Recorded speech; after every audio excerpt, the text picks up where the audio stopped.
You are listening to Neurosalience, the OHBM podcast.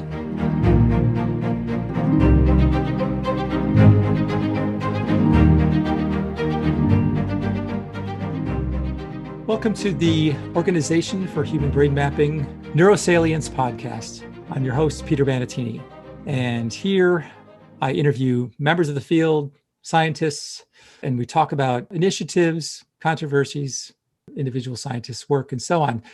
Today, actually, we're continuing our series where we talk about the Organization for Human Brain Mapping special interest groups.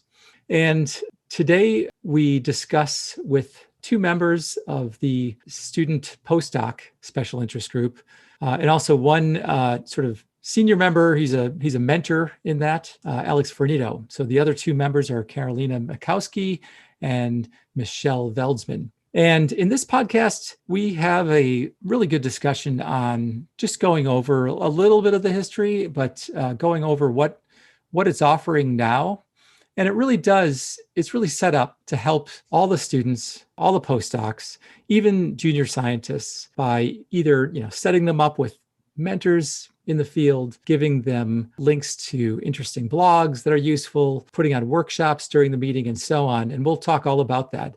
And one thing I actually try to bring out that's really important, I think, is that, OHBM is a really young society. It's becoming younger and more vibrant every year, it seems. And most of, if not almost all of the science is really driven by the students and postdocs. Those people should have more of a support and more of a say. And we talk about what it offers, but also, I try to press them a little bit on the things that it has a ton of potential, the things that it potentially could offer, even mentoring for mentors, or even having, things like clearinghouses for really very practical stuff. But that's all potentially in the future. But what it offers now is also just simply amazing. And it's a resource that hopefully will be used more by members of the society. So with that, we'll start the podcast.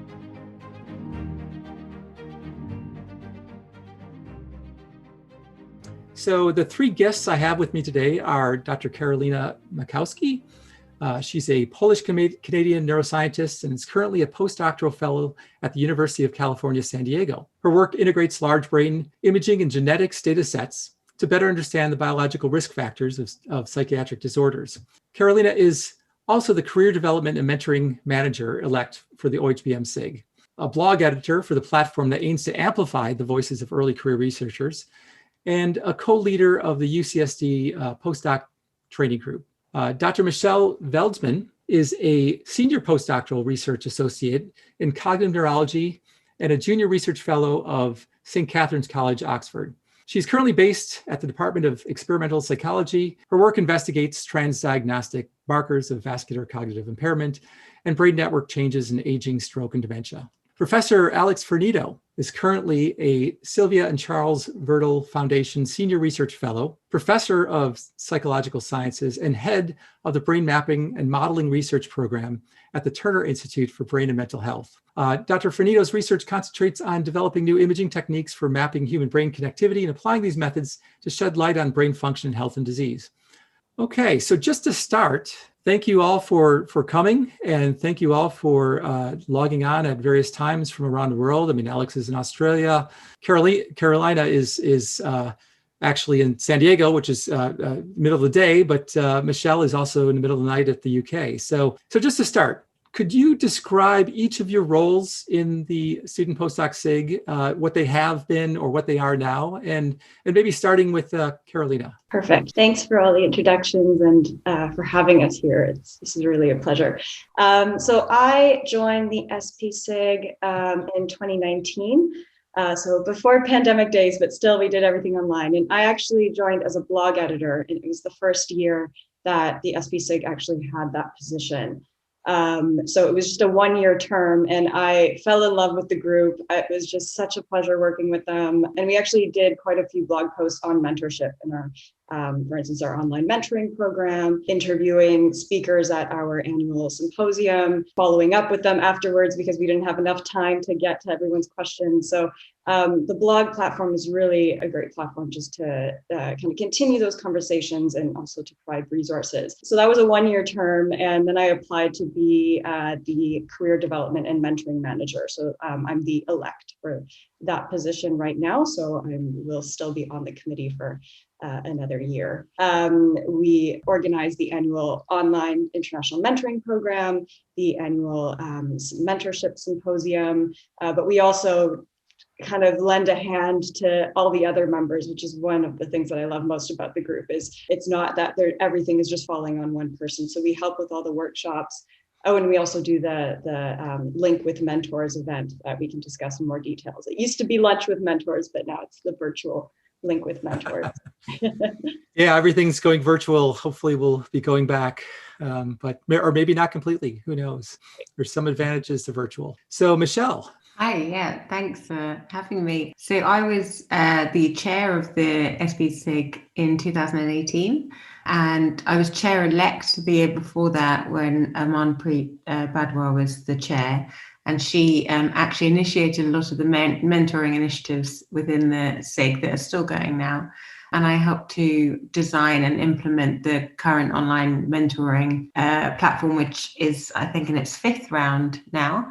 And I'm no longer on the SIG, but I'm still sort of interested in all the activities and still part of the mentoring program. Okay. And Alex, you're the senior person in this group. Yes. You mentioned what you've been doing with this. So unfortunately, the senior person. So I got involved with the SIG perhaps 3 or 4 years ago, just initially as a mentor sitting and having a lunch at the conference's annual SIG function. And then when the mentoring program rolled out, I signed up to be a mentor, and I've mentored somewhere between 6 and 8 people over the course of the program. I've currently mentoring 4 people through the program from different parts of the world. And it's been a fantastic program and a real privilege to be part of. Actually, just to follow up on that, I'm kind of curious, maybe this is a good time to jump into that. When you say you mentored students, like what exactly does that involve? Does that meeting with them every once in a while and giving advice, just general advice, or what? Yeah, absolutely. So we catch up regularly, and that depends on the mentee's needs. Sometimes it might be every couple of months or sometimes quarterly. And it's really just to touch base on whatever's happening for them at the time. Some of the recurring themes are work-life balance, how to build a team, so making that transition from a postdoc to a PI, and also everyone's favorite, which is preparing grant applications. And so sometimes I'll help them review grant applications and provide some feedback on them. Yeah, that's actually, it's nice in the sense that, usually a lot of times, and this is one thing I've noticed also with OHBM in general, it's sort of like this community, and all these SIGs and also other initiatives sort of help it become more of a community. And so you're not just alone, you're siloed in your lab, and you have only your advisor who's your whole world. And that's sort of like an old school sort of philosophy where everyone sort of goes to these meetings, presents their work, maybe gets ideas and goes back home. Now OHBM in general is becoming more of a, we're sharing data, we're sharing code, we're sharing our expertise as well. And so this is a form of that. So that's great. That's great. So what initially, I remember a little bit how the Student Postdoc SIG sort of started. What was the initial, if any of you were kind of there at the beginning, or maybe talk to people who were there at the beginning, how did it, what was that first thing that started it off? Was there a sense that students and postdocs weren't being represented enough at OHBM? Because my feeling is that OHBM is becoming, even it's shifted to me. Maybe this is partially because of this, is that in the last few years, it's shifted a lot towards being very, or maybe I'm just getting old, but it's getting younger and more vibrant and much more student and postdoc focused. So maybe, if anyone wanted to chime in as to what maybe started it. Well, I think the trainees are actually the biggest demographic, I guess, the biggest group within OHBM. And, every year things get tougher really for trainees. It gets more competitive. It's harder to get PhD places or postdocs or fellowships.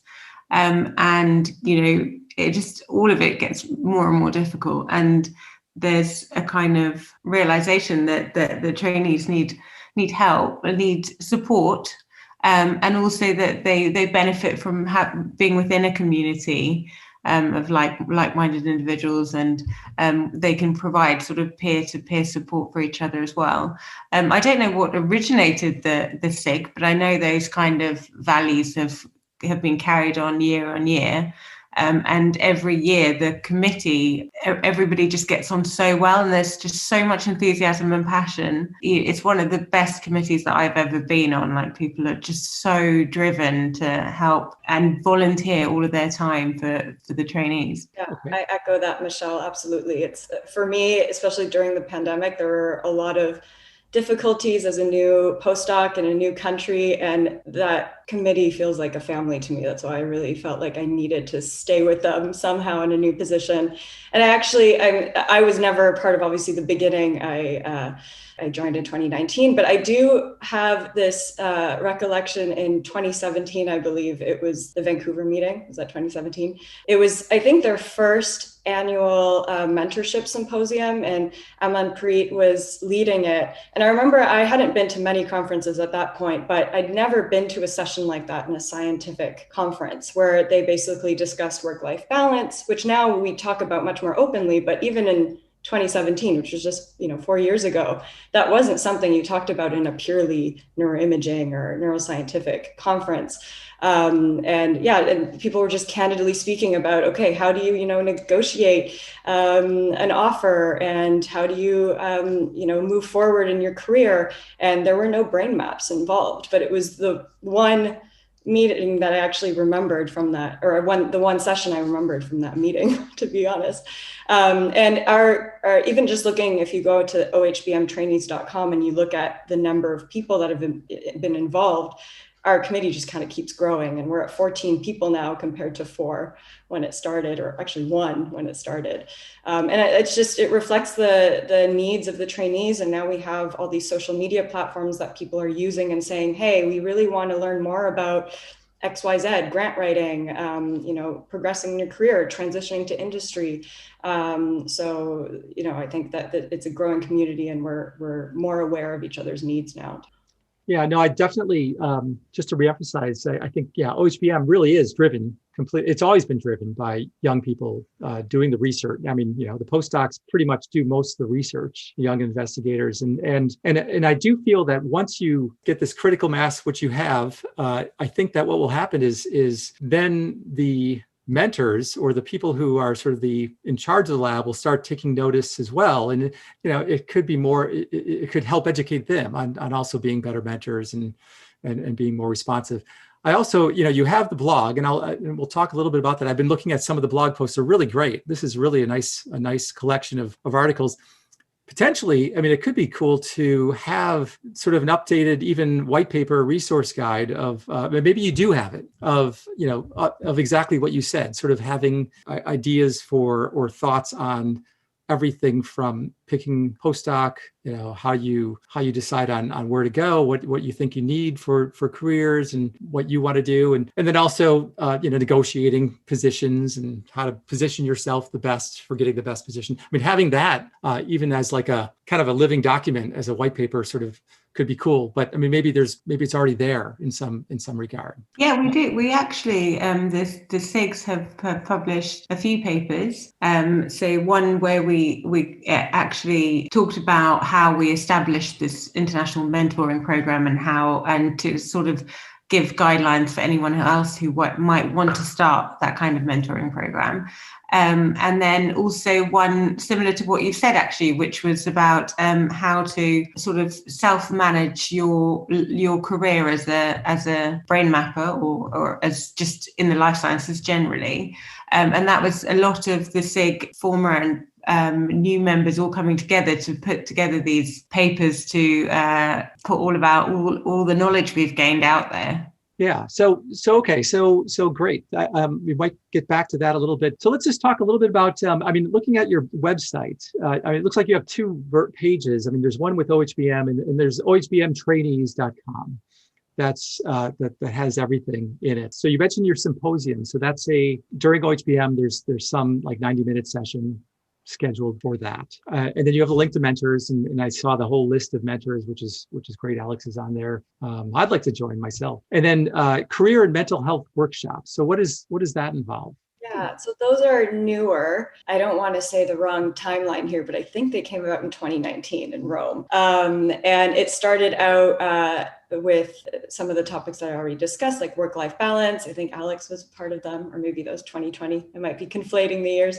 And then Emma Kawin also did workshops that were not even career oriented. At that point, it was about, well, still career oriented, but it was about dealing with like microaggressions in the workplace, trauma, which is kind of strange ironic in a way that she was talking about in 2019 before the pandemic, and then it became even more pertinent in 2020. So we asked her to come back virtually, and she gave one of those workshops as well on how to deal with trauma, and also all of the political uprising and riots, protests, and all those things that were kind of ravaging our nation, but also the country, also the globe. So she discussed that last year as well, and we have those workshops again this year. We haven't consolidated a full list of topics yet. They're coming, but what we did basically with the SIG is we came up with a bunch of topics that would be of interest to trainees and also early career researchers, PIs. And once we got that list, we then put out a poll on Twitter to all of the people that follow OHBM trainees and ask them to vote for their top. So that way, what we thought would be of interest to everyone, we were actually surprised with some of them. People are really interested in industry, actually. They're interested in grant writing as well, but there were some that we thought would be more popular. And, it also kind of just shows the shift in what people need and where people are going as well. So it's been really interesting workshops to attend. Yeah, it's kind of interesting. I mean, your poll is a nice, sort of way of getting a sense of the community, because, everyone sort of talks to people and they think, people are interested, for instance, in industry a little bit more because there's growing uncertainty. I mean, it's harder and harder to get grants. People generally in academia are stressed out writing grants and not getting them. And there's things like, that's happening in Australia. They're shutting down whole programs, and it's worried that, from the top down, the government sort of like cares less and less about just research. And I think also, especially with the pandemic, I mean, I know in my lab, there's starting to be exponentially growing sense of anxiety that, people aren't just collecting data. And what do you do? I mean, certainly people who just work with big data can just have it, but it's hard. It's really stressful, and it might be important to send a message to the mentors to be a little bit more easy on and forgiving, in a sense, that given the situation. I think they all kind of mostly get that, but I think there's that feedback that can be really powerful in this community. So as far as and also, of course, you have your, to me, OHBM is not only about, it's about a community, but it's also social. I mean, you have the Monday night social, and to me, OHBM is very, ultimately, we're scientists, but we're all social people. And this helps solidify that a lot more. I'm always amazed with, people from all over the world, all different cultures, all different countries. They all have so much in common socially, aside from the science as well, that's makes it fun. So it's great that you're fostering that as well. So just to go forward a little bit. So as far as the mentoring is concerned, is there any sort of, you have your mentors and you have a list of people there. And I'm sure actually, if even you beat the bushes, there'd be more people to come out and be willing to do that. I actually did a mentorship with ISMRM, similar sort of situation where I talked to them every once in a while and then ended up writing a letter of recommendation for them and things like that. But is there any like nuts and bolts? I mean, actual nuts and bolts training on like creating a CV or grant writing or even giving a talk or communicating clearly? Or even things like starting a lab. I mean, that's a huge thing, going from postdoc to a PI. And everyone and people I talk to don't know what to do. Are there things that are workshops or training or blogs or whatever that talk about the nuts and bolts? I could pick this one up. So right now, I'd say it's more of organically looking at those topics in the sense that, if you have a mentor-mentee pair, and the mentee says, I want to transition to become a professor, then the mentor can guide in that sense. We hopefully will have more workshops that touch upon these topics. Like I said, this is just 2 years in the making. So, and actually even all of the workshops from the 2020 are on our YouTube channel. So you can find that on our website. So some of these things, we're curating those resources. But this is actually something that has come up in conversations with the SPSIG, is that, what if we had something like a bi-weekly or monthly get together for trainees, and we actually do have more specific topics that we focus on. We do have a lot on our plate, so we don't want to, over promise and then not do it. But it's something that we have talked about, and it maybe reminds us that, okay, there's a need for this. But yeah, it would be great to curate more resources, and I appreciate the feedback too. Yeah, I mean, I'm sure, right. I mean, there's many things to do, and there's a risk of spreading yourself too thin and having it not as useful as it could be. But I mean, I even giving talks. I mean, I it's funny. I feel like there's certain principles of giving talks that for some reason a lot of people, even senior PIs, don't have.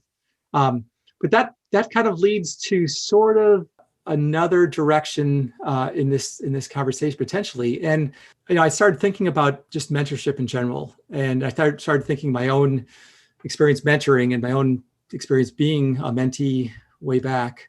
So what's the goal? Is the goal to, obviously we're all motivated, and the goal to sort of help motivate people along and just with what they do, or is it to make them into a better scientist? It's probably both, but and also there's certain things. I mean, I've learned this firsthand, that there's certain things you can teach and you can give mentoring on, and there's certain things you can't. And it seems that especially in academia, I mean, there's an old school philosophy of just throw them in there and make them figure it out, and then they'll come out much. If they those that survive will come out very resilient, and the ones that are good will rise to the top. The ones that are bad will find another job.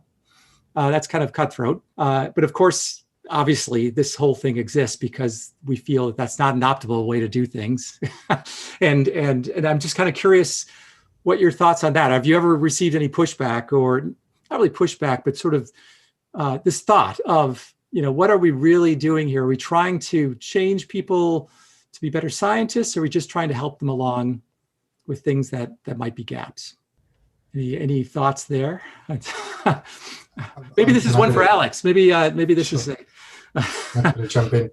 I mean, I think that's a really important and in some ways deep question. The way I like to approach it is, at least my own experience in developing a scientific career, I was always fortunate enough to work with really good supervisors and mentors directly. But it's always good to get exposed to a different way of doing things, a different viewpoint, a different opinion. And I think especially as a trainee, it can be hard to initiate that. You come in, you see these very senior people doing amazing work, and you feel a little bit shy or embarrassed to reach out, even though most people are really friendly and happy to help in any way they can. And so these programs, these formal programs, just lower the barrier to do that. And that way you can reach out to other people in the field who you might admire or respect, or at least have a lot of experience and get a different perspective. And so your one-to-one with your daily mentor will, you can cover things like, your regular scientific practice and how to do science and the technical aspects of your projects on top of bigger career stuff. But then to have someone outside of that relationship who's completely independent from a different institution, doesn't have the same kind of pressures to get a project done on time or whatever, can give you a sort of impartial view, in many ways a bird's eye picture of how you can go about strategically building your career, what are the principles that go into being a good scientist, or even just to be a sounding board. Especially that can be especially beneficial if your relationship with your direct supervisor is a little bit strained. So I don't think there's any one goal. It's really about, at least for me as a mentor, trying to support people to realize their own goals and ambitions in whatever way that may be. Yeah, no, I agree. I think that, I'm just also thinking back to when I was a graduate student. I was sort of thrown into a position where there's a pretty good group. It was kind of small on the edge of barely large enough to be a critical mass of support group people. And I kind of got lucky working with a fellow graduate student who was much more of my mentor than my mentor. And my mentor was, sort of the person who sort of set the tone of the lab. But he basically said, hey, here's the tools, just go to our seminars, figure something out. And then once I went to the meetings, just talking to people helped a lot. But I think I would have benefited a lot from this sort of thing, definitely. So, right, I think it actually helps ensure, there's a lot of small labs too, that you just don't have much of a community within your group as much as others. And you're absolutely right. Seeing other perspectives and having a diverse input is great. Even advice, like for instance, I get, and this is one thing you might be up against as well, even with getting the various mentors, there's conflicting advice. Some people would say, like, I remember like in graduate school, I was offered to write some book chapters, and most of my mentors would say, don't do that. Don't write book chapters. That's a waste of your time. And I did it anyway. I just didn't really take their advice in that case. And it may have been a waste of my time, but it helped in some way. And so I think that, having at least a diversity, a little bit more perspective to pick from, I think helps. Yeah, one of the things we wanted to really do with the online mentoring program is to just have people be able to talk to people from different perspectives, but also to be a lot more inclusive, because a lot of the time you have these communities that have maybe a heavy North American or European grouping, a lot of people from North America or Europe, and then a lot of other people get excluded, and it's difficult to kind of get into these groups and then get all the opportunities that they offer, because you're maybe not in one of those major institutions or one of those big labs. And so this sort of opens things up a little bit more for people and makes it a little bit more inclusive. And the other thing I think that Alex mentioned is that really having an unbiased view, having somebody who doesn't have any ulterior motives, it's really, really important, because there's often quite a low amount of kind of governance of how people are managed and supervised, and often people aren't trained to manage and supervise, and so you can have very, very poor management of students, or to the level of just outright abusiveness, and people don't know if that's it, if that's okay. Is it okay if my supervisor assumes that, tells me I have to work 80 hours a week and I'm not allowed to take holidays, or I'm not allowed to take sick leave? That stuff is really important to have somebody else to say, actually, that's not okay, and this is what you can do about it, and this is, here's like just resources you can find or people you should talk to. So that's interesting. That last part is, there's so much you said right there that I wanted to unpack. That last part is actually really interesting. It brings to mind actually it was a joke that was passed around, but it was actually a serious letter by some postdoc who it was just a crazy letter that basically was saying you have to come in on weekends. If you're not here on Friday nights, then I will kick you out of my lab and whatever. And it was just nuts. But so there's one thing, a student being aware that that's not okay, and becoming more aware just by triangulating with the community. But what more can they do? They can go to their advisor and say, hey, that's not okay. These other people are saying, that this is not okay. How do you can you do any more than that? Yeah, it's really difficult in those situations. It's particularly difficult if you've got, very big names or people who, that there's going to be, it's going to be difficult to kind of push back.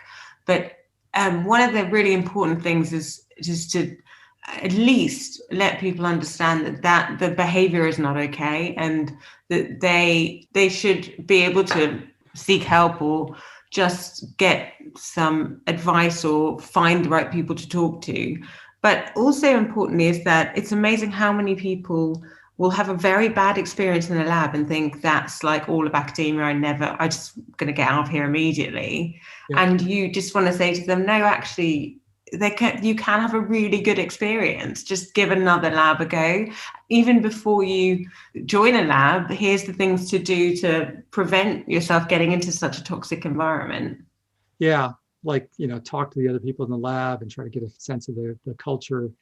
Yeah, exactly. Yeah, and I see, two good things from that. Well, one, I think that I really do think, the more I think about this, the more I think that there could be something at OHBM for mentors to become better mentors. It's some sort of a workshop on becoming a good mentor. I'm always trying to improve in that regard, because you're right. Mentors were never trained in this, and some do it better than others. Some are just natural, mentors, and some aren't. But also, I think what you're doing, the more it kind of hit me that what you're doing in some sense is sort of training the next generation of mentors to be good mentors. And that has sort of like this compounded effect on the entire community in that regard. So I think that, while the immediate benefit is there's a long-term benefit that could be even more profound.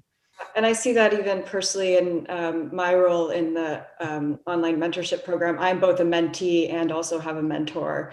And the mentor has really helped me. For instance, I was applying for a few jobs that my supervisors knew about, but I didn't feel comfortable, sharing all my documents with them, especially since we have such a close scientific relationship. And he was just so helpful in helping me get the courage to to apply, to create, these documents, and just also just talking about my career prospects. And that, I feel, also just how he helped shape our sort of mentor-mentee relationship. I've also taken tips in my own relationships with mentees. So absolutely, I think even just indirectly being a part of the mentorship program, since you can be part of both roles, hopefully has helped me grow as a mentor as well, which is really cool. Yeah, I mean, definitely I would stand to benefit from that, or even practical, once again, sort of a practical things for a mentor to be aware of. And yeah, you're right. I mean, I see on Twitter, Twitter's interesting for many things. I usually get it for reading papers, but I see people just complaining about their labs and how it's so horrible getting a PhD, and other people saying, no, it wasn't that horrible. And it'd be interesting to know, whether that is them or somehow, try to distill what makes a good lab and what doesn't make a good lab. And it could be just a bunch of little things in that regard. So, is there? I sort of touched on this a little bit before, but again, I think the old school might push back slightly. I mean, is there a chance for too much mentorship? I mean, for people to expect too much. I mean, because there is, what I try to tell a lot of my students, and maybe, is part of being a graduate student is learning the skill of kind of not knowing what to do and trying to figure out and make a plan on your own to some degree. And I think that there's an interesting balance potentially there, is that you don't want to, totally, help them too much because that's sort of doing them a disservice in some sense too. I'm not saying that this is, because there's huge needs, but have you thought about that? Like, where do you draw the line in helping students? Because sometimes, there are times where a student will enter a graduate program and they realize they're just not cut out to be an independent scientist. And it's important to learn that quickly so they can switch gears. I don't know if you've thought about that part, because it always feels like a failure. Like when I have a student who just doesn't work out, I always feel like I failed in some sense. I feel like luckily I've only had one or two. I feel like, is there something more I could have done? But then I think, well, maybe, that's just the way it is. That's just the way they are. But, it's always a tension.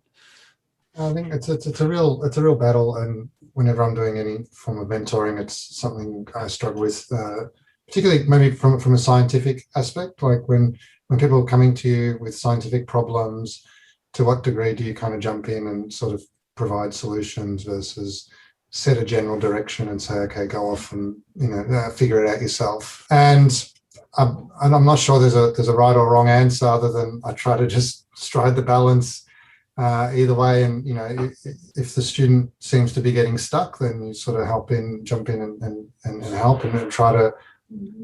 It's more about trying to provide ways of solving the problem rather than the solution itself. I think in terms of career planning, it's a bit different, and providing the input is part of the solution, the trainee's own problem-solving process. So in an ideal world, they would seek advice from many different people and then aggregate that in some way that makes sense for them. So provided they don't stick to what you say to the letter and follow it without question, I think there's only benefit to be gained by kind of having these chats and providing your own input. Right. I think that it is a balance. It's sort of like, I mean, in some ways, it's almost kind of slightly analogous to parenting in some sense, but not to put the analogy there. I mean, you want to put people, you want to throw people into situations, and you want to have them learn on their own. You want to sort of be an example to them in some sense, but at the same time, you don't want to be too productive. But it's a balance. It's an art in some sense. I think there's definitely skills to it. Like it's really about sort of actively listening, and a lot of the time, your intuition is to just say what I did when I was there. I did this, and this is my experience. And actually, really, if you let people talk and you ask them open questions, then they often come to conclusions for themselves. So they might be thinking, oh, I don't know if I want to go into industry or if I want to stay in academia. So instead of saying, well, I stayed in academia and I did really well, and so you should stay in academia. If you ask them more and more questions, they sort of, get there themselves. They just need somebody to talk to who's not going to impose a view on them. Because if they spoke to their supervisor might say, oh, you want to stay in academia because that's in my interest. But, I think there's definitely skills to it. Yeah, no, I totally agree. And so it's worth talking a little bit about, it's hard to give advice. I mean, as far as like even, right, it seems like industry is kind of growing and grants are getting harder to get. And I think a lot of us in academia can't really give good advice. I find it hard to give good advice regarding industry. There's people who have come from industry, and there's certain areas where it would be beneficial, even once again, to sort of, I see this SIG as potentially growing into this sort of clearinghouse of really unique information that could be timely as far as that's concerned. Things like industry is coming, that's becoming more of a thing. Yeah. So it's always tricky how far you want to spread and grow the SIG. But I think it has a lot of potential to not only provide, nuts and bolts sort of advice and a place to go to for that sort of thing, but even, advice to PIs, as I mentioned, or advice, a little bit more, practical advice, or even actual advice as to, this might be a little bit risky, but like what labs are really good, or what universities are supportive. There's certain ones that, what to expect in like a startup package, what actual amount of money and resources that's because I think that everyone's kind of working in a void. And I think that universities use that to their advantage. They know that people aren't really talking that much about this sort of thing. So having that information, I think would be helpful as well. Even negotiating for space and all kinds of things. I mean, there's so many things. The thing that always hits people, and I just recently give advice on scanning with MRI. Somebody was negotiating for a position in a university, and they haven't thought about how much scan time costs, and they weren't asking for any money for scan time, and so these are very practical things that people just kind of overlook potentially, and then find out after the fact. Interesting, instead of, we have our best practices in imaging, acquisition, whatnot, to have a best practices in lab culture, which could obviously depend on the continent that you're coming from. It might not be feasible to actually list out, universities that are good, but instead to have some sort of template for then universities or PIs to pick from. These are the things that you should be thinking about as your lab implementing this. It seems like there's potential. I mean, obviously we can just, I start getting in the mode of brainstorming rather than just talking about what you have right here, but still it's a thought. It's all I can say is that it's the SIG is great. And as far as that is concerned, I think it's really, really important. And as the leadership of OHBM becomes relatively younger and younger, I mean, I think there's more. It's really run. I mean, the guts of it are the junior scientists, and it's really can continue to grow. So just to maybe get towards the end here, are there any initiatives that you're looking to do that are different this year? Is there anything different, slightly different, that you're planning on for this virtual meeting? Yeah, I always worry about how much I can say as part of the planning committee, but all these things are coming up. But what I can say that we've already implemented, and I'm sure we can improve this, but for our online mentorship program, for instance, when we did our intake survey, we added a question on whether individuals had a preference for having a mentor from their underrepresented group, if they had a disability or were of visible minority status or LGBTQ. So people had that freedom to, put in the intake form that this is the sort of mentor that I also want. Because I need guidance in that sector as well. To be honest, we didn't get a lot of answers on that particular question. There were some that came up with, I would like a female mentor, or yes, and one more in industry. But I'm hoping that we can improve that. But it's sort of that first step, especially as we've had just a flood of conversations, and rightfully so, on diversity and inclusivity. And following that, our actual annual symposium will be focused around racial bias in academia. So we are bringing these topics to the forefront. We need to, and we have fabulous speakers that I cannot disclose, but please stay tuned for that. We're so excited for it. And then, our link with mentors will be very similar to last year. It sold out super quickly. So sold out, it's free, but on Eventbrite, the registration reached maximum capacity very quickly, where we basically have fabulous mentors like Alex, Michele too. It basically matched with 10 to 12 trainees, and they just talk for an hour. There's really no rigid structure around it. Yeah, and we're always very open to people's suggestions on workshop ideas and feedback and all that.